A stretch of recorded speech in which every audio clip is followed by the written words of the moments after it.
Oldingi jumada o'zi aytib beramiz dedik, vaqt bo'lmaganligi uchun bu jumaga surildi.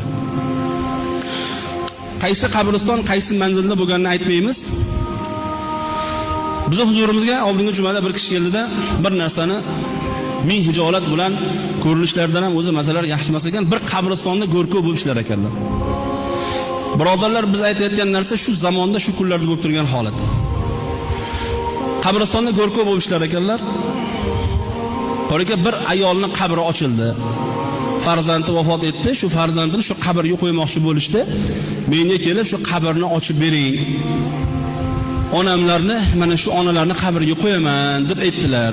Xo'p dedimda, qabrni ko'lab ochib qarasamki, tandirni qabrning ichi xuddi tandirga olov yoqilganda qanday kul bo'lib ketadi qorayib. Xuddi shunday bo'lib turibdi.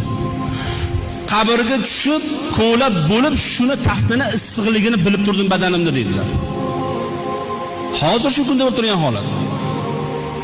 Tandirni yoqsangiz, ichi kuyib, qorayib, tushib kul, qabri ichi kul deydi. Shundan tutsam oyog'im kulga tushdi deyapsiz. Qabrni ochdim, tushdim, kul, qabri ichi qop-qora bo'lib ketgan, kuyib ketgan deydi. Shunday deydi, nimani kuygan hidlari kelib turibdi deydi, qabrda deydi. 40 yil oldin qo'yilgan ekan, 40 yil oldin shu ayol. Tushdim, tafta shunday qizib turibdi deydi.